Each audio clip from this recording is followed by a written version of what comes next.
Being a truck driver is often one of the most isolating and loneliest jobs out there. And because of that, many find themselves in some pretty odd and unusual situations. These are their stories. So here you go.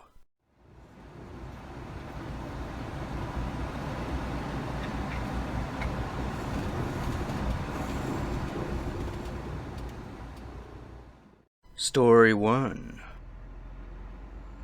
Hello, Rusty. I wanted to share an experience that sorta rocked me to my core 3 years ago. I work for a tow trucking business just outside of Winnemucca, Nevada, and was on my way to help a stranded driver.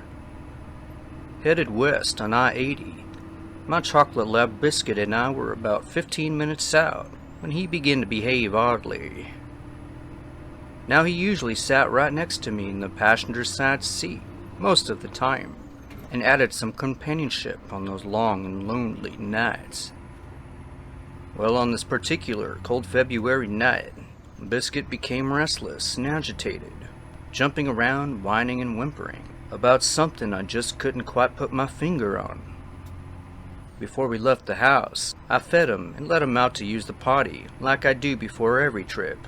So that wasn't it either. This was different, and the tone in his whimper wasn't that of excitement, but that of worry. Imagine the reaction your dog has when going to the park versus going to the vet. This was more on the vet side of things. At one point, I grew frustrated and demanded Biscuit to get in the back and shut up. After a brief argument, he finally did. But right after this, I was blinded by an intense and vibrant green flash that lit up the entire region, but only for a split second.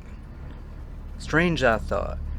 There was no lightning in the forecast, and the night sky was clearer than ever. It took me a moment to adjust my eyes before continuing on. As my mind struggled to comprehend what the flash could have been, I was then immediately aware of just how silent things were in that truck. And by that I mean Biscuit's whimpering had ended. I remember looking over my shoulder to check on him, only to find an empty back seat. "Biscuit, come here," I spoke in a nurturing voice to let him know I wasn't mad at him anymore. He usually responded to this, but not that night. I knew something was seriously wrong. I hit the hazards and pulled over to the side of the highway. I got out and then walked over to the rear of the cab and opened the back door. Again, nothing but an empty back seat. Floor was empty as well. There was nowhere else to search, and the other doors were still locked and hadn't been opened at all. Windows were all rolled up as well. So every explanation I had went out the window as to how Biscuit got out. But I don't think he did. The feeling I got from the situation was that something had taken him. And I'll leave it at that. Biscuit was never seen again after that night. Right after the incident, I phoned a coworker buddy of mine, and he offered to help the stranded driver when I went out to look for Biscuit. I spent the remainder of the night and searched clear into the wee hours of the morning before taking a break. The next day was spent combing the sides of the highway on a 25-mile stretch of road, calling several nearby businesses to see if they had spotted a dog. Nothing. Well, that was 3 years ago now, Rusty. I appreciate you sharing my story. Jason.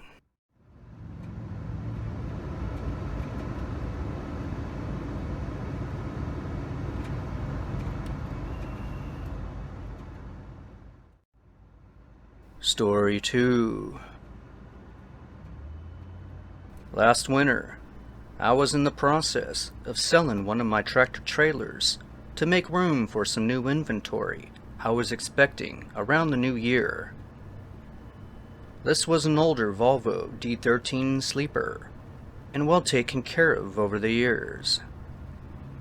I wanted to go all out on the advertisement of her, so I decided to try to get some decent drone footage of me driving down the Colorado highway on a beautiful winter morning. About a day before I posted the ad, I lost the memory card for the footage and had to redo it. So I waited a couple more days for the weather to cooperate, and then headed back out to the area I previously recorded at. Now the drone I was using was a 2018 DJI Mavic Air Mini model, capable of shooting in 4K. The section of road I chose to film is located between Grand Junction and White River National Forest on Highway 70. A thin strip of snow aligned the sides of the highway and paired well with the corridor of aspen trees that dotted the landscape for miles. So that morning, I programmed the drone to follow me a couple miles as I headed southwest with my iPhone to capture some front, rear, and peripheral shots. After a few minutes of this, I pulled over onto a section of road overlooking the Colorado River to examine the footage I just collected. Well, I was disappointed to see that all the footage had come out extremely blurry and dark. I checked the camera lens and ran a simple test, and everything was fine. So I put her back in the air, waited for a line of traffic to pass, then re-entered the highway. Like before, the drone followed closely behind as I watched it from my phone. All of a sudden, her movements ceased and her signal was lost. Well, it was merely just seconds before, when she was looming overhead, no more than 30 feet. I tried to listen for the drone's familiar whine, but all I found was an empty, quiet, blue sky. Now my first thought was maybe it had glitched out and flung itself into the wilderness. But when I re-examined the drone's flight path, which was still displayed on the phone, it showed the flight ended directly over the truck. So where the hell did it go? Well, I then retraced the path that I had driven and checked the roads, expecting to see a broken and twisted piece of technology, but there was no evidence of it ever crashing. The nearest group of trees wasn't anywhere close to where the drone had been last seen, so I rolled that out as well. So what happened in the final seconds of that flight? I had no choice but to accept defeat and move on. What really bothered me about this was not losing the drone so much as the effort I tried putting into getting that aerial footage. All 3 attempts to do it failed. That is one hell of a coincidence, and something tells me I wasn't meant to get that footage. Well, I eventually sold the truck, and that was that. But thanks for letting me share my experience. It's definitely a strange one. Roadhog Randy.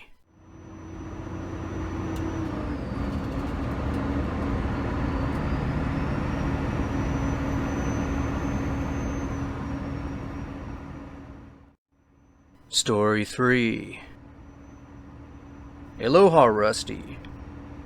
I've been a Walmart delivery driver for a few seasons now. I say seasons because I usually only drive during the warmer months and in the Anchorage area of Alaska. During winter, I usually hunker down and find some odd jobs to stay busy. Well, in the short time I've been on the road, I've seen some pretty weird stuff, and apparently I'm not the only one, as I've had many interesting conversations with fellow truck drivers about all kinds of strangeness. We've seen it all. Lights in the sky, weird animals, and some crazy weather. But the strangest of it happened during my first season in 2018. It was just after midnight, and I recall seeing a hitchhiker walking on the side of the road. My headlights bounced off of him just long enough to see the despair in his eyes. Now normally I don't stop to pick up strangers, but I felt bad for the guy, and figured why not do a good deed for humanity. Besides, the next town was just down the road a piece, and I'd drop him off there. Well, as I etched past him, I slowed my roll and pulled over to the side of the road. I could see the man react in surprise as he grabbed his backpack and began walking toward the rear of the truck. Once he entered the red glow of my brake lights, I got a good look at him. He wore a green flannel that was neatly tucked in to a pair of faded blue jeans. He barely had any hair, but what he did have flopped around in the wind from the approaching storm. He looked to be in his 60s or 70s, clean-shaven, and carried a smaller, tan-colored backpack around his shoulder. If I had to guess, the guy probably had car trouble and couldn't get a hold of emergency services. Cell phone reception was especially spotty out there, especially for 2018. So I reached over to unlock the passenger side door, expecting to see him open it from the other side, but he didn't. That's when I noticed the man had disappeared from sight. I checked all my mirrors and looked over my shoulder. Still nothing. I even slapped the horn a few times, but he never responded or reappeared. Now, with caution, I did leave the comfort of the cab and searched around the truck and off to the sides of the highway.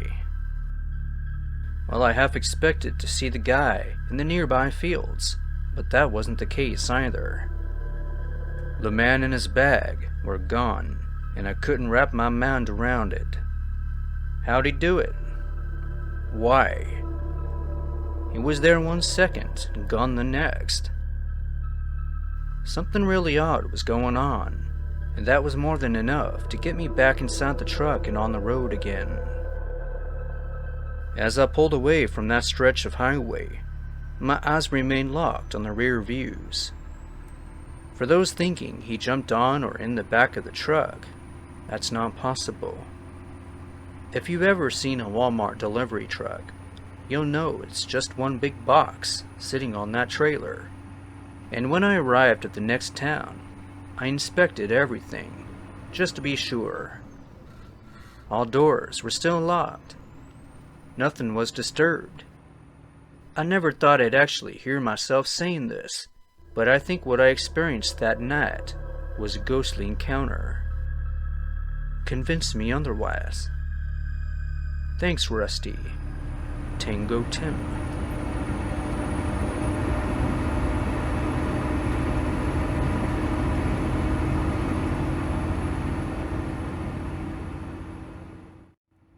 Story 4. Last month, I had myself a bit of a fright after stopping at the Gold Run Rest area inside the Tahoe National Forest just outside of Roseville, California. My job was to transport a bed of vehicles from Sacramento to Reno, and usually took me around 3 hours to do it via I-80 East. Although this was a routine drive, I hadn't actually been to that rest area prior to that night. Well, it's a charming little rustic pit stop with clean restrooms, picnic tables, lush green forests for as far as the eye can see. Well, on the night I pulled in, it was fairly quiet, and it was late. A few cars here and there coming and going. The last big rig I saw left about the time I arrived. Now, I hadn't planned to stay long, as I had a deadline to meet, just long enough to drain the tank, check my tire pressure, and move on. Well, after exiting the restroom, I was met with an empty parking lot and the sound of passing highway traffic. Very peaceful, I might add. I circled my rig, checking each tire and making sure the cars were still secured. As I made my way toward the front of the truck, I heard a laugh coming from the nearby woods. The only other guest had left moments ago, and I was all alone out there, or at least I thought. Perplexed, I gazed off into a section of trees, barely illuminated by one of the rest area's street lamps. And in that eerie orange glow, I saw movement coming from a swaying branch, but couldn't see what was doing it. My first thoughts were this was some wild critter playing around, but it was that second burst of laughter that convinced me otherwise. Now that was definitely a man, I told myself. The laugh began as a low, smoky groan, before twisting into a high-pitched guttural yell. It sounded like a 50-year-old man trying to imitate some kind of wild creature. Well, as you might imagine, this sent shivers down my spine, and my ass was back in the truck quicker than the speed limit. As I fired up the engine and began to pull away, my headlights bounced off a little section of trees. I caught a glimpse of a dark figure falling gracefully back into the shadows as if trying to avoid detection. The branches sprang back into their original place, and the movement had ceased altogether. Well, as I re-entered the highway, I phoned the nearest CHP office that I could find on Google and told them what I experienced, and that they should probably go and investigate. They thanked me, and that was the last I heard of it. Now, when I Googled the rest area and dug a little deeper, I learned that something bizarre had occurred there in the days just before my little experience. A 16-year-old boy named Dante de la Torre had vanished out of that very same rest area after collecting soil samples for a class project.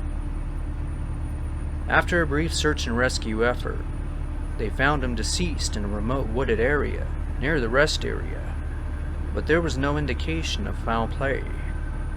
His cause of death is still unknown.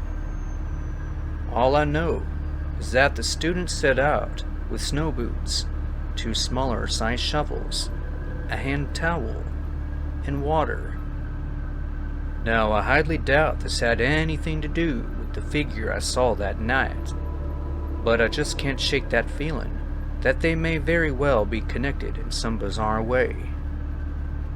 This happened within days of each other, and even if it turns out to be some random dude just trying to get a rouse out of me, well, that in itself is pretty unnerving as well.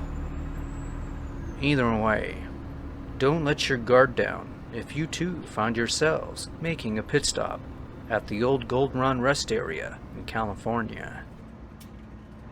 Thank you for sharing my experience, and keep on keeping on, Rusty. Charles McNally.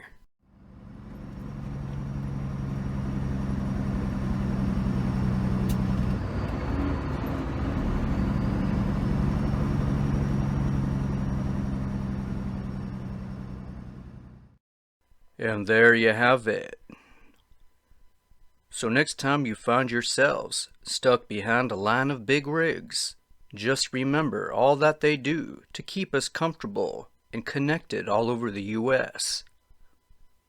Thanks for listening, and you'll hear from me soon. Good night.